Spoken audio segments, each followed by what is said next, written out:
10th తర్వాత ఏం చదవాలి?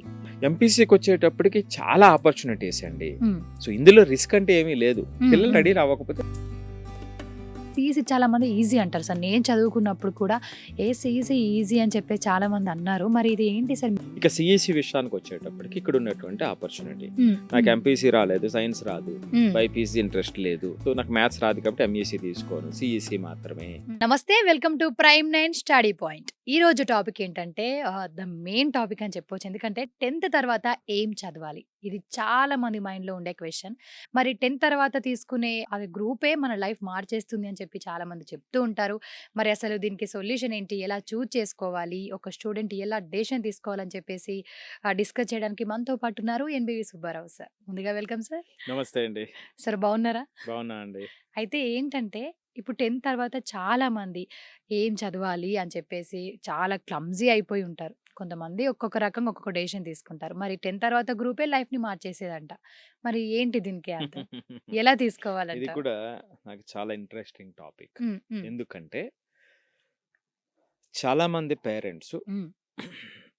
వాళ్ళు చూసినటువంటి పిల్లల్ని, హ్మ్. వాళ్ళ చుట్టుపక్కల చూసినటువంటి పరిస్థితుల్ని హ్మ్. చూసి హ్మ్. వాళ్ళ పిల్లల్ని డైరెక్ట్ చేస్తూ ఉంటారు. మరి అలా ఓకే. చేయకూడదంటే చేయొచ్చు, తప్పేమీ లేదు. హ్మ్.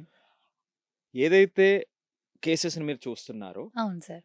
వాళ్ళకున్నటువంటి కండిషన్స్, హ్మ్. మీ పిల్లలకున్నటువంటి కండిషన్స్ ఎగ్జాక్ట్‌లీ సేమ్ అయితే అవును సార్. రైట్? హ్మ్. అబ్సల్యూట్‌లీ మీ డెసిషన్ కరెక్ట్ అవుతుంది. అవును సార్. మీరు అక్కడున్నటువంటిది, ఇక్కడున్నటువంటిది కంపారిజన్ లేకుండా ఉంది. హ్మ్. వాళ్ళకున్న కండిషన్స్, మీరు హ్మ్. చూసిన కేసెస్‌లో ఉన్నటువంటివి, హ్మ్. ఇప్పుడు మీకున్నటువంటి హ్మ్. పిల్లలకి. హ్మ్. అప్పుడు ఆటోమేటిక్‌గా మీ డెసిషన్ రాంగ్ అవుతుంది. కరెక్ట్.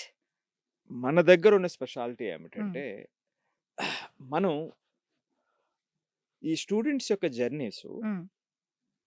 సుమారుగా ఒక హ్మ్. 5-10 సంవత్సరాల పాటు హ్మ్. ట్రాక్ చేసినటువంటి జర్నీస్ హ్మ్. రైట్. హ్మ్. అంటే ఇప్పుడు మన దగ్గర చదువుకున్న పిల్లలు కానివ్వండి, హ్మ్. మనం గైడెన్స్ ఇచ్చినటువంటి పిల్లలు కానివ్వండి, హ్మ్. మనది ఏంటంటే జర్నీ ఎలాగవుతుందంటే ఒక 10-12 సంవత్సరాలు అలా ట్రావెల్ అవుతూ ఉంటుంది. ఓకే. సో నాకు చాలా ఆసక్తికరం, హ్మ్. వీళ్ళు ఏ విధంగా మారారు, హ్మ్. వాళ్ళలో మారటానికి వచ్చినటువంటి హ్మ్. సందర్భాలు ఏమిటి, హ్మ్. ఎక్కడ వాళ్ళు ఫుల్ ఎనర్జీని ఇవ్వగలిగారు, హ్మ్. హ్మ్. రైట్? హ్మ్. సో ఇది జనరల్గా ఓకే. కాలేజెస్ ఏం చేస్తాయి, టీచర్స్ ఏం చేస్తారు, హ్మ్. వాళ్ళ దగ్గర 2 సంవత్సరాలు చదివితేనో లేకపోతే హ్మ్. 10th వరకు చదివితేనో అక్కడ వరకే చూస్తారు. అవును సార్. ఇప్పుడు మనం ఎందుకు యూనిక్గా హ్మ్. స్టాటిస్టిక్స్తో, హ్మ్. రియల్ కేసెస్తో హ్మ్. ఎందుకు మాట్లాడుతుంటాము అంటే, మనం మాట్లాడేటువంటి కొంతమందికి నచ్చకపోవచ్చు. అవును సార్. ఎందుకు అంటే మనం నిజం మాట్లాడతాం. హ్మ్. అవును. వాళ్ళకి నచ్చినట్టుగా మాట్లాడడం కాదు. అవును సార్. అంతేకాకుండా రియాలిటీని యాక్సెప్ట్ చేయాలి. వాళ్ళు ఊహించిన దానికి భిన్నంగా హ్మ్. వాస్తవంలో పరిస్థితులు జరుగుతూ ఉంటాయి. ఓకే. అలాంటి కేసెస్ చూసి హ్మ్. ఇబ్బందిని తగ్గించేటువంటి ప్రయత్నం మనం చేస్తున్నటువంటిది. హ్మ్. రైట్? హ్మ్. సో ఇప్పుడు మన దగ్గరున్న ఆ ప్రత్యేకత ఏమిటి అంటే, హ్మ్. 2006, 2007 దగ్గర నుంచి ఉన్నటువంటి పిల్లలు, హ్మ్. రైట్? ఇప్పుడు హ్మ్. అంటే అప్పుడు 11th, 12th చదివినటువంటి పిల్లలు మనం తీసుకుంటే, ఇప్పుడు వాళ్ళు చాలా హ్మ్. మిడిల్ ఏజ్‌కొచ్చారు కదా! హ్మ్. అప్పుడెలా ఉన్నారు? ఇప్పుడెట్లా ఉన్నారు? ఓకే. ఏ ప్లేస్‌లో సెటిల్ అయ్యారు? ఓకే. హ్మ్. అనేటువంటి కంప్లీట్‌గా హ్మ్. ఆ జర్నీలు చాలా ట్రాక్ చేసినటువంటి హ్మ్. ఎక్స్‌పీరియన్స్ మనది. ఓకే. ఆ! ఆ! రైట్? ఆ! సో, అందుకు ప్రతీది కూడా ఏంటంటే, పిల్లలు ఏ విధంగా మారతారు, హ్మ్. వాళ్ళు నేనెప్పుడు అంటుంటాను గదా! వాళ్ళు ఇప్పుడున్నటువంటి పొజిషన్ కాదు, ఆళ్ళు ఏ పొజిషన్‌కి వెళ్తారు అనేటువంటిదే, హ్మ్. వెళ్ళగలరు అనేటువంటిది. హ్మ్. వెళ్ళటానికి కావాల్సినటువంటి డైలీ హ్యాబిట్స్ కానివ్వండి, హ్మ్. వాళ్ళ డిసిప్లిన్ కానివ్వండి, హ్మ్. మనం ఏ విధంగా హెల్ప్ చేయాలి అనేటువంటిదే నా ఆలోచన ఎప్పుడు కూడా. ఓకే. రైట్? అందుకే నాతో జర్నీ ఎప్పుడు కూడా ఏంటంటే, ఆ లైఫ్ లాంగ్ కంటిన్యూ అవుతూ ఉంటుంది. ఓకే. హ్మ్. సో, హ్మ్. ఇప్పుడు మీరడిగినటువంటి 10th తర్వాత హ్మ్. ఏంటి అన్నప్పుడు ఎందుకు నేను ఇవన్నీ చెప్పాను అంటే, ఈ రోజున దీనికెక్కువ జాబ్స్ ఉన్నాయనో, హ్మ్. దీనికెక్కువ సాలరీ ఉందనో హ్మ్. తీసుకుంటే, హ్మ్. ఈ విధంగా అన్యాయం అయిపోయేటువంటి పిల్లలు చాలా కొంతమందుంటారు. మంది సార్ అసలట్లా. ఆ! అవును. రైట్. అందుకోసం నేనిప్పుడు ఈ చెప్పిందంతా హ్మ్. దాని యొక్క ముఖ్య ఉద్దేశం. ఓకే. మీకొక ఎగ్జాంపుల్ చెప్తా. Okay sir. ష్యూర్. కొన్ని సంవత్సరాల క్రితం హ్మ్. ఒక స్టూడెంట్‌కి 9.5 వచ్చింది. ఓకే. 10th super. క్లాస్‌లో సీజీపీఏ. హ్మ్. వస్తే ఆ అబ్బాయిని ఆ పేరెంట్స్, హ్మ్. వాళ్ళ రిలేటివ్స్ అంతా కూడా ఇప్పుడు ఎంపీసీ అయితే బాగుంటుంది. హ్మ్. సో, ఎంపీసీ జాయిన్ చేశారు. ఓకే. ఎంపీసీ జాయిన్ చేశారు. మరి పిల్లవాడికి అంత ఇంట్రెస్ట్ లేదు. హ్మ్. నాకు తర్వాత 2 ఇయర్స్ తర్వాత నన్ను కలిసినప్పుడు అర్థమైనటువంటి విషయం. హ్మ్. ఎందుకు ఇంట్రెస్ట్ లేదు అంటే మ్యాథ్స్ అంటే అతనికి కొంత భయం ఉంది. ఓకే. రైట్. కానీ హ్మ్. 9.5 సీజీపీ అంటే హ్మ్. పాపం సిన్సియర్‌గా చదివేటువంటి పిల్లవాడు, మంచిగా చదివేటువంటి పిల్లవాడు. హ్మ్.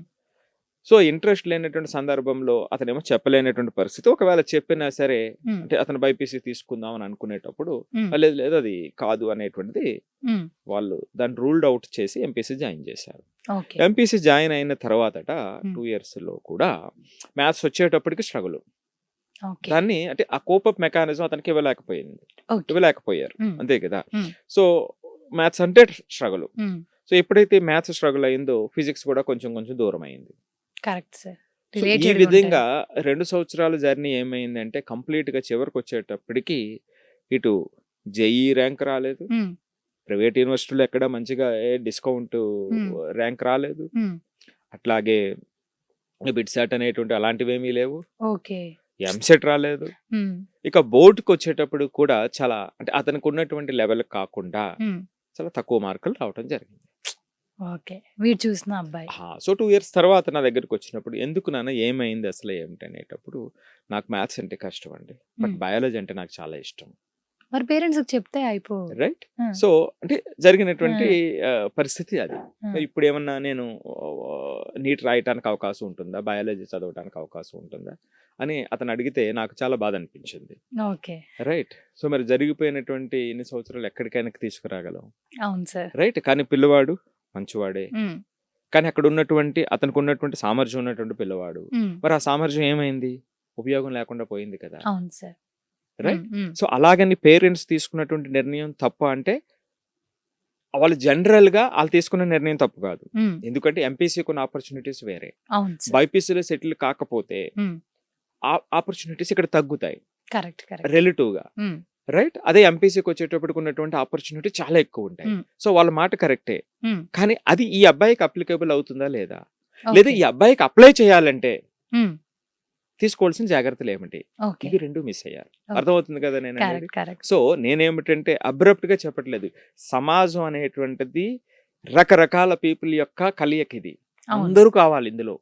ఓకే. అందరూ కావాలి. ఒక ఇల్లు కట్టాలంటే ఎన్ని రకాల డిపార్ట్‌మెంట్స్ ఉంటాయి? చాలా ఇందులో అందరూ ఏది గొప్పది అంటే అందరూ కాదు కూడితే కదా! అవును సార్. అందరూ కలయిక. సో, అవును. అలాగే సమాజంలో కూడా రకరకాల అభిప్రాయాలుంటాయి. హ్మ్. రకరకాల మనస్తత్వాలుంటాయి. హ్మ్.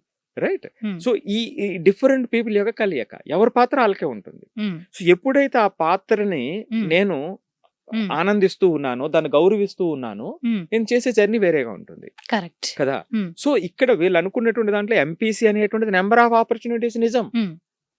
దానికున్నటువంటి వాల్యూ రిలేటివ్‌గా వేరే వాడితో పోల్చినప్పుడు నిజం. ఓకే. రైట్. ఆ! కానీ పిల్లవాడు ఎందుకు చివరికొచ్చేటప్పటికి అన్యాయం జరిగింది? అవును. That is the important point. Okay. Right. హ్మ్. సో, ఇప్పుడు మనం ఏమిటంటే ఎవరికైనా కావాలన్నట్లయితే హ్మ్. అంటే this is the most important point ప్రతి ఒక్కరు అర్థం చేసుకోవాల్సినటువంటిది. హ్మ్. పిల్లల యొక్క ఇంటెన్సిటీని మనం అర్థం చేసుకోవాలి. అవును సార్. ఇప్పుడు అందుకే 10th తర్వాత ఉన్నటువంటి ఆపర్చునిటీస్ పిల్లలకి అందరికీ కూడా అంటే అందరి పిల్లలకి హ్మ్. కూడా ఒక ఐడియా రావటం కోసం హ్మ్. మనమే 12 రకాలుగా డివైడ్ చేసాం. హ్మ్. ఎవరికైనా ఇంట్రెస్ట్ ఉంటే హ్మ్. www.rebuildlearning.com okay. rebuildlearning.com డాట్ అనే కామ్. వెబ్‌సైట్‌కి వెళ్తే హ్మ్. అక్కడ ప్రతి దానికి ఒక అసెస్‌మెంట్ ఉంది. ఓకే. ఓకే. సింపుల్‌గా చాలా హ్మ్. సింపుల్‌గా మనం తయారు చేసినటువంటి అసెస్‌మెంట్ హ్మ్. 8 క్వెషన్సే ఉంటాయి. ఓకే. ఇది ఏం తెలియజేస్తుంది అంటే ఆ పిల్లలకి ఆ సందర్భంలో ఉన్నటువంటి ఇంటెన్సిటీ హ్మ్. ఎంతుంది? రైట్. ఇప్పుడు నేను ఎంపీసీ చదవాలనుకుంటున్నాను అనుకుందాం ఫర్ ఓకే. ఆ! ఎగ్జాంపుల్‌గా. 8 క్వెషన్స్ టెస్ట్ తీసుకో. ₹99 ఉంటుంది. ఓకే. నీకు ఇమ్మీడియేట్‌గా ఒక రిజల్ట్ వస్తుంది. హ్మ్.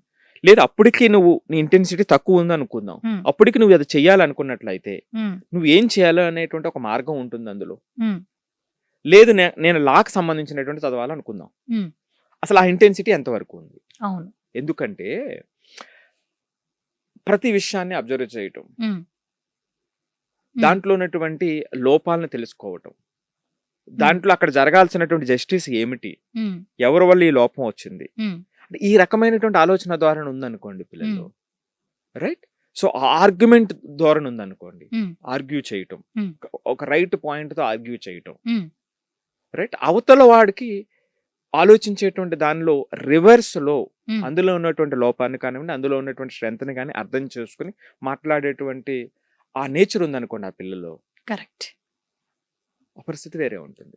అలా అనేటువంటిది వాళ్ళకి సూటబుల్ అయ్యేటువంటి అవకాశం ఉంటుంది. సో ఈ విధంగా ఏంటంటే ఆ పిల్లల్ని ఒక నెల రోజుల పాటు వాళ్ళని అర్థం చేసుకోమని ఒక రిపోర్ట్ కూడా ఉంటుంది అక్కడ. ఓకే, ఇప్పుడు నేను ఎంపీసీ చేయాలనుకుంటున్నాను. ఎంపీసీ చేయాలనుకునేటప్పుడు ఒక 30 days ఒక యాక్టివిటీ ఉంటుంది. సో ఇటువంటి సందర్భాల్లో నువ్వు చూస్తున్నప్పుడు నీకు ఏమనిపిస్తుంది? అవును. సో ఇది మనం తయారు చేసాం అనమాట. అంటే ఇలాంటి కేసెస్ చాలా చూసి పిల్లల్ని రెడీ చేయకుండా మీరు ఏది రెడీ అవ్వదండి. మీరు ఎన్ని పంచపక్ష పరమాన్నాలు పెట్టిన నాకు ఇంట్రెస్ట్ లేకపోతే తన్నేసిపోతాం. కరెక్ట్ కదా? అవును. సో అది పరిస్థితి ఇక్కడ. సో అందుకనే నేను ఇందాక ఎగ్జాంపుల్ స్పెసిఫిక్ గా చెప్పినటువంటిది. ఓకే. సో ఇక ఎంపీసీకి విషయానికి వచ్చేటప్పటికి చాలా ఖచ్చితంగా ఆపర్చునిటీస్ అండ్ రిస్క్స్ ఒకసారి చెప్తారా ఎంపీసీ నుంచి? ఎంపీసీకి వచ్చేటప్పటికి చాలా ఆపర్చునిటీస్ అండి. సో ఇందులో రిస్క్ అంటే ఏమీ లేదు. పిల్లలు రెడీ రావకపోతే రిస్క్ అంతే. ఓకే. ఓకే. ఇప్పుడు ఉన్నటువంటి ప్రపంచంలో ఏంటంటే ఎంపీసీకి ఉన్నటువంటి ఆపర్చునిటీ చాలా చాలా ఎక్కువ. బీటెక్ కానివ్వండి, బిఎస్సి కానివ్వండి, బీటెక్ లో ఇంజనీరింగ్ కానివ్వండి, engineering degrees, CSC, IT, data, AI, right? Number of opportunities ఉన్నాయి. అలాగే బిఎస్సికి సంబంధించినటువంటి ఆపర్చునిటీస్ ఉన్నాయి. దాంతో పాటుగా మర్చెంట్ నేవీకి సంబంధించినటువంటి ఆపర్చునిటీస్ ఉంటాయి. నెక్స్ట్ ఎన్డీఏ డిఫెన్స్ కి సంబంధించినటువంటి ఇలాగా నెంబర్ ఆఫ్ గేట్స్ ఓపెన్ అవుతాయి వీళ్ళకి. ఓకే. రైట్? ఇది ఒక జంక్షన్ లాంటిది. ఓకే. మీరు ఎటు పక్కకి వెళ్ళాలన్నా ఒక డోర్ ఓపెన్ అయ్యేటువంటి అవకాశం ఉన్నటువంటిది ఎంపీసీ.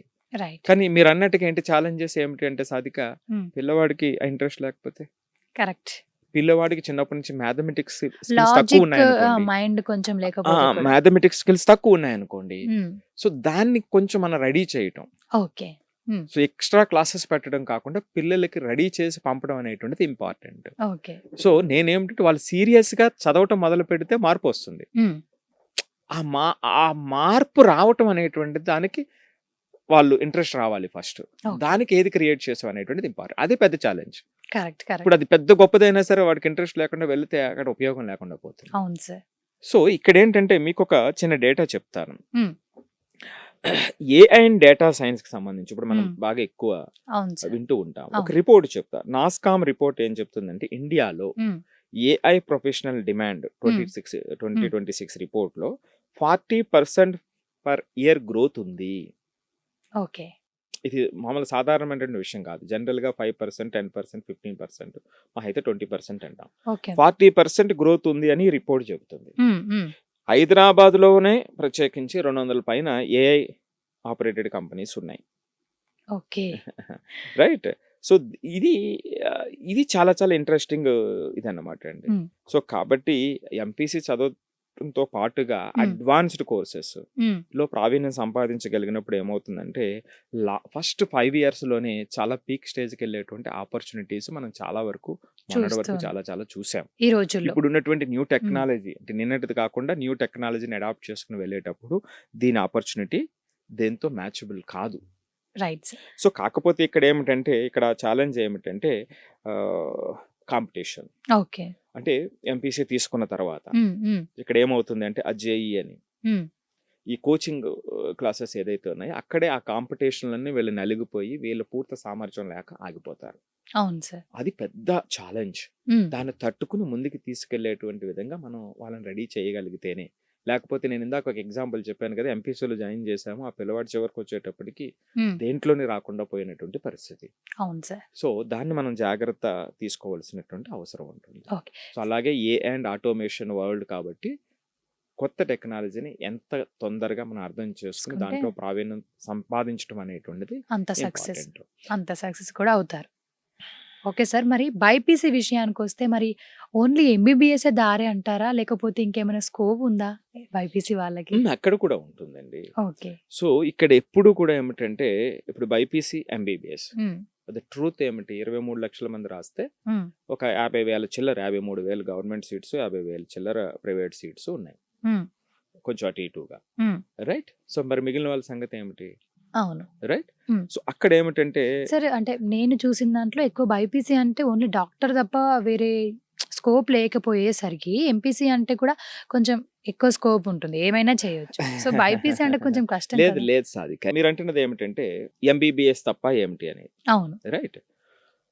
ఇప్పుడు బయాలజీ లేదా మెడికల్కి సంబంధించి చూద్దాం. హ్మ్. మెడికల్కి సంబంధించి మీరు ఒక హాస్పిటల్కి వెళ్ళారనుకో, హ్మ్. రైట్. హ్మ్. డాక్టర్ దగ్గరికి మాట్లాడిన వెంటనే మీరు ఎక్కడికి వెళ్తారు? ల్యాబ్స్కి వెళ్తారు. అవును సార్. రైట్. అవును. కరెక్టా? టెస్ట్స్. సో టెస్టులు ఉంటాయి. హ్మ్. మరి టెస్టులు చేసేది అక్కడ ఎంత ఏంటి? అక్కడ సైన్స్ అండ్ టెక్నాలజీనే కదా. అవును సార్. రైట్. రకరకాల విభాగాల్లో చూడండి, అవును. ప్రతిదీ కూడా. సో ఇది టెక్నాలజీ రిలేటెడ్. ఓకే. ఆ! రైట్. సో అంటే మెడిసిన్. బయాలజీ బ్యాక్గ్రౌండ్, హ్మ్. టెక్నాలజీ బ్యాక్గ్రౌండ్ ఉన్నటువంటి ఫీల్డ్. హ్మ్. దాని మీద డిపెండ్ అయి ఉంది కదా. అవును సార్. ఆ! రైట్. హ్మ్. సో అంటే ఈ విధంగా ఎంబీబీఎస్ కాకపోతే హ్మ్. తర్వాత ఉన్నటువంటి దాంట్లో చాలా వేరియేషన్ ఎక్కువ ఉంది కాబట్టి మనం దాన్ని ఎక్కువగా చూడం. కరెక్ట్. ఇప్పుడు అదే ఎంపీసీలో ఉందనుకోండి, ఒక ఇంజినీర్కి వెళ్ళేటప్పటికి ఆ ఇంజినీర్కి ఉన్నటువంటి గ్యాప్ తక్కువ ఉంటుంది అక్కడ. అవును సార్. హ్మ్. రోల్ ఒకటే ఉంటుంది, సాలరీస్ తక్కువ డిఫరెన్స్ ఉండొచ్చు. హ్మ్. కానీ ఇక్కడ ఏమవుతుందంటే డాక్టర్, ఆ హ్మ్. డాక్టర్ తర్వాత రోల్స్ కి దానికి ఉన్నటువంటి వైడ్ డిఫరెన్స్ ఎక్కువ ఉంటుంది. కరెక్ట్. సో దానికి అందుకనే ఆ యాక్సెప్టెన్స్ తక్కువ ఉంటుంది. ఇంకా తర్వాత ఏది లేదు అనుకుంటాం. హ్మ్. ఇప్పుడు బైపీసీకి వచ్చేటప్పటికి ఏమవుతుంది, తర్వాత ఎంబీబీఎస్ తర్వాత బీడీఎస్ ఉంది, హ్మ్. బిఏఎంఎస్ హ్మ్. ఆయుష్కి సంబంధించి ఆయుర్వేదిక్ సంబంధించినటువంటి ఉంది, యునానికి సంబంధించినటువంటిది ఉంది. ఓకే. సో బి ఫార్మసీ ఉంది, హ్మ్. బిఎస్సి నర్సింగ్ ఉంది, hmm. BSc biotechnology, hmm. Veterinary doctor, veterinary science, agricultural science, hmm. Physiotherapy, clinical research, okay. So బయోటెక్నాలజీకి సంబంధించి. హ్మ్. రైట్. సో ఈ విధంగా చాలా ఉన్నాయి. హ్మ్.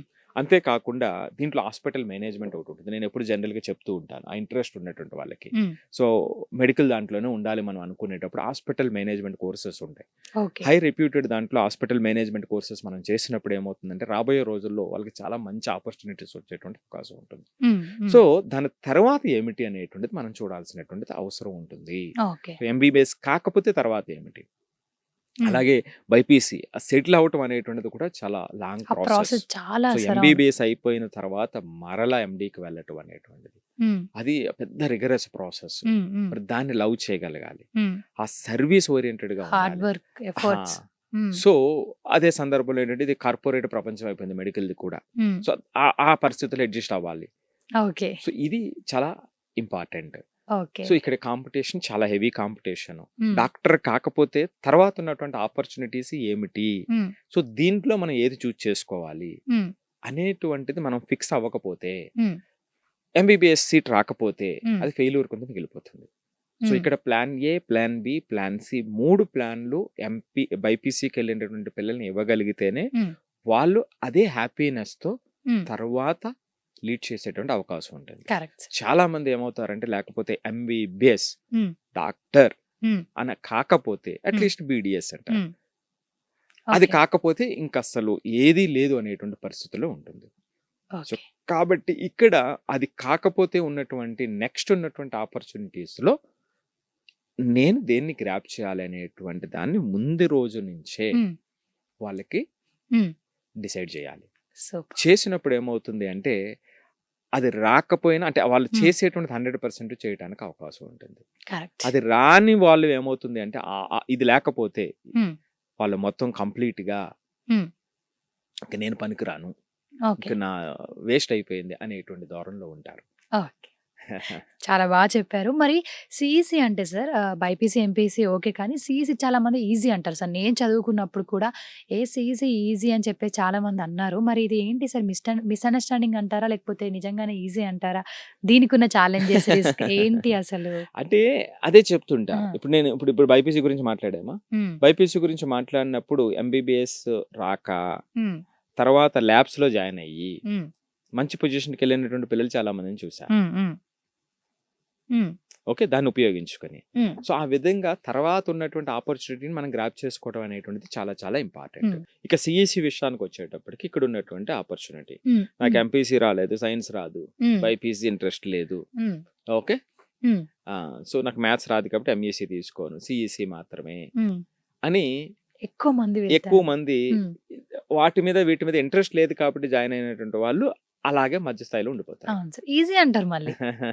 ఆ! అదే ఈజీ ఆ! అనేటప్పుడు ఎఫర్ట్ కూడా ఈజీగా పెడతారు. ఓకే. అర్థమైందా? కొంచెం సో, లైట్ అది తీసుకున్నారు. చివరికొచ్చేటప్పటికి కష్టం అవుతుంది. హ్మ్. సో, ఇప్పుడు సీఈసీ చదివి చార్టర్డ్ అకౌంటెన్సీ కానివ్వండి, హ్మ్. కంపెనీ సెక్రటరీ కానివ్వండి, కాస్ట్ అకౌంటెంట్ కానివ్వండి, హ్మ్. సో బీకామ్ చేసి సీఏ చేసినటువంటి వాళ్ళు, హ్మ్. సో ఎంబీఏ చేసినటువంటి వాళ్ళు, హ్మ్. లేదా బ్యాంక్ పీఓ, బ్యాంక్ క్లర్క్ పోస్టులకి గవర్నమెంట్ జాబ్స్‌కి రాసినటువంటి వాళ్ళు, హ్మ్. లేదా ఇన్సూరెన్స్‌కి సంబంధించినటువంటి దాంట్లో ఏఏఓ కింద హ్మ్. మారినటువంటి వాళ్ళు, డిజిటల్ ఫైనాన్స్, ఫిన్‌టెక్‌కి సంబంధించి హ్మ్. ఈ సీఈసీ చదివినటువంటి వాళ్ళు డిఫరెంట్ పొజిషన్స్‌కి వెళ్ళినటువంటి వాళ్ళు, హ్మ్. లేదా జీఎస్టీ ట్యాక్స్ కన్సల్టెంట్ లెవెల్‌కి వెళ్ళినటువంటి వాళ్ళు, హ్మ్. లేదా యూపీఎస్సీ, ఏపీపీఎస్సీ సివిల్ సర్వీసెస్‌కి ప్రిపేర్ హ్మ్. అయినటువంటి వాళ్ళు, హ్మ్. సీఈసీ చదివిన వాళ్ళు కూడా ఉన్నారు. ఓకే. హ్మ్. చూసారా, నేను చాలా రోల్ చెప్పాను ఇక్కడ. హ్మ్. ఇక్కడ ఎప్పుడు కూడా ఏమిటంటే ఆ సీరియస్‌నెస్‌తో పనిచేసినప్పుడు, హ్మ్. ఆ హైయెస్ట్ పొజిషన్‌కి వెళ్ళగలిగినప్పుడు హ్మ్. ఏ గ్రూప్ అయినా సరే హ్మ్. హైయెస్ట్ పొజిషన్ ఇస్తుంది. కాకపోతే హ్మ్. కొన్ని గ్రూప్స్ హ్మ్. తక్కువ మందిని క్యాటర్ చేయగలుగుతుంది. అది సమస్య. ఓకే. ఉదాహరణకి ఇంజినీరింగ్‌కి వచ్చేటప్పటికి ఏంటంటే ఎక్కువ మందిని క్యాటర్ చేస్తుంది. హ్మ్. జాబ్ మార్కెట్‌లో 70% ఇంజినీరింగ్ గ్రాడ్యుయేట్స్‌కే వస్తాయి. అంటే అన్ని రోల్స్ ఉంటాయి అక్కడ. హ్మ్. వాళ్ళ రోల్ అంత ఎక్కువ ఉంది. హ్మ్. అందుకని అది అంత గొప్పది. హ్మ్. ఓకే. అందులో కంప్యూటర్ సైన్స్ ఇంజినీర్ వచ్చేటప్పటికి ఆ జాబ్స్ అన్నిట్లో, ఇంజినీరింగ్ అన్నిట్లో మరలా 75% అదే ఎక్కువ ఉంటుంది. ఓకే. హ్మ్. రైట్. హ్మ్. సో ఇప్పుడిక్కడ చార్టర్డ్ అకౌంటెంట్ చేసి హ్మ్. మనం మొన్న మాట్లాడుకున్న ఒక వీడియోలో ఓకే. సీఏకి సంబంధించి, ఆ! ఇప్పుడు సీఏ చేసి ఆగిపోతే ఏమవుతుంది అవును సార్.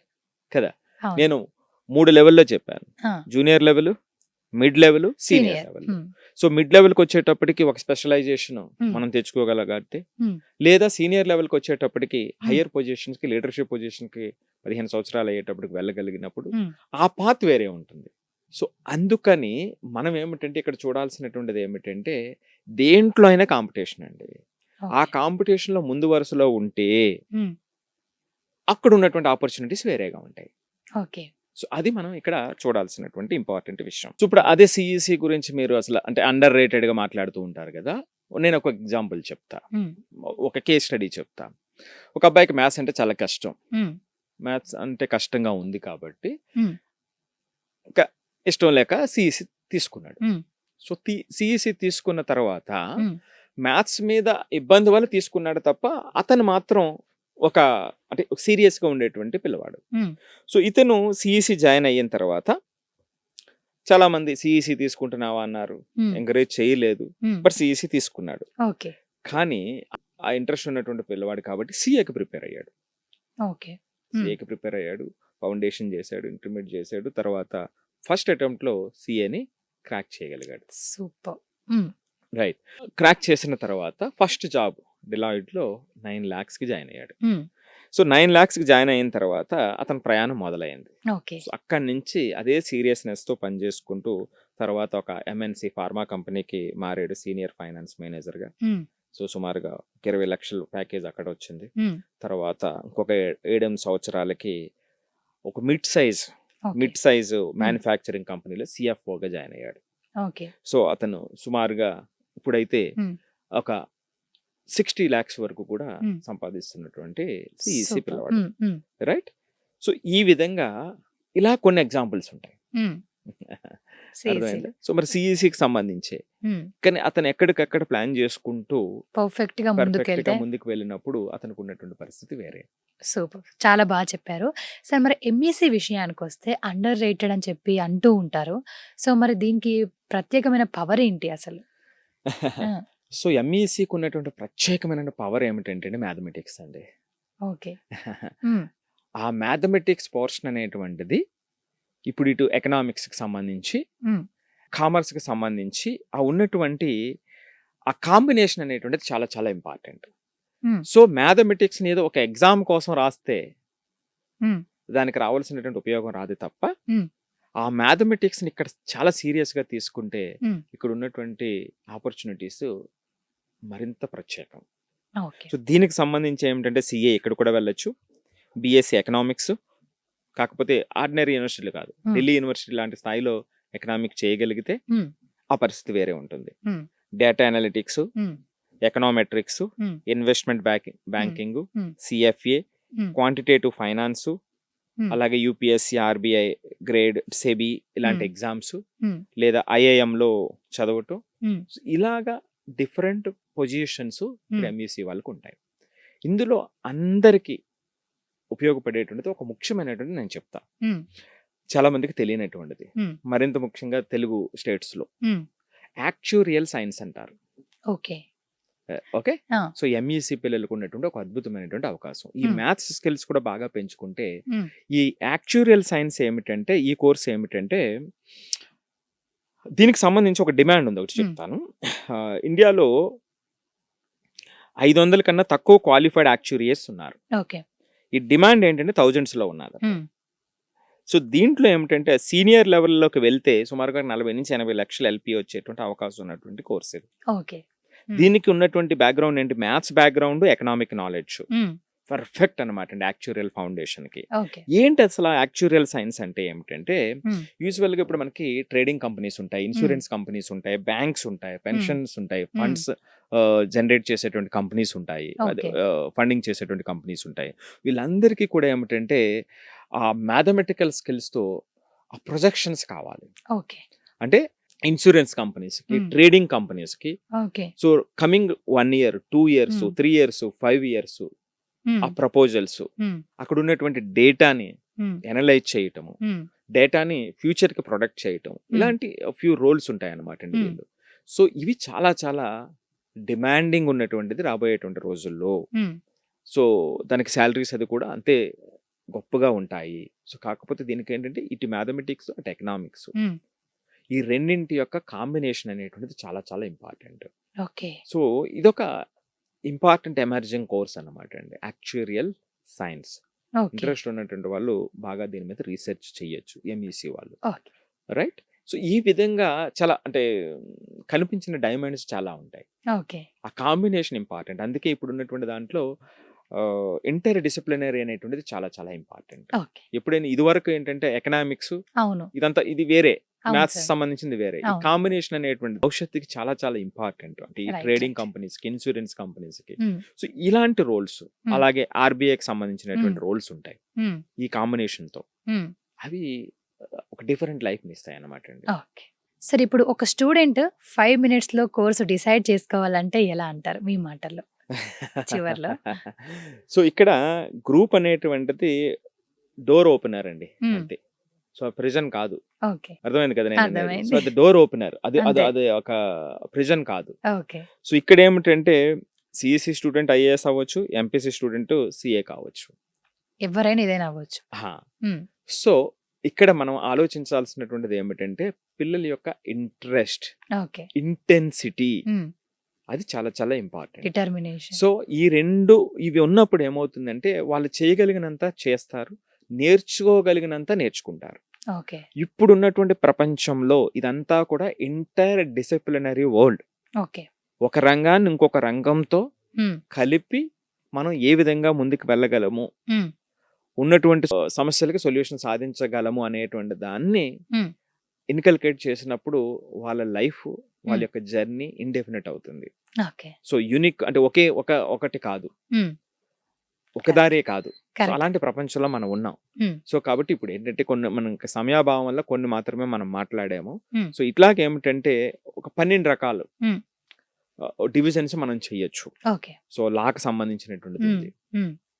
సో దానికి ఉన్నటువంటి ఆపర్చునిటీస్ ఏమిటి, మ్మ్. డిజైనింగ్ సంబంధించినటువంటి ఆపర్చునిటీస్ ఏమిటి, మ్మ్. ఇప్పుడు ఎమర్జింగ్ అవుతున్నటువంటి డిజిటల్ మార్కెటింగ్ సంబంధించినటువంటి ఆపర్చునిటీస్ ఏమిటి, ఇలా మ్మ్. రకరకాల చాలా ఉన్నాయి. ఓకే. ఓకే. మ్మ్. సో వీటిని మనం టార్గెట్ చేసి దీనికి సంపాదించుకోవాల్సినటువంటి స్కిల్స్, దానికి మ్మ్. సంపాదించుకోవాల్సినటువంటి సర్టిఫికేట్స్ కోసం మ్మ్. ఇక్కడ 10th క్లాస్ అనేటువంటిది ఒక వేదిక కావాలి. రైట్. అది చాలా చాలా ఇంపార్టెంట్. ఇలా కోర్సెస్ చూస్ చేసుకోవాలంట. Thank you so much sir, చాలా బాగా చెప్పారు. సో చూసారు కదా, మీకు కూడా ఏమైనా కోర్సెస్ గురించి ఏమైనా డౌట్స్ ఉంటే ఈ నెంబర్ని సంప్రదించండి. ఇది ఇవాల్టి ఎపిసోడ్. మరో ఎపిసోడ్తో మళ్ళీ కలుద్దాం.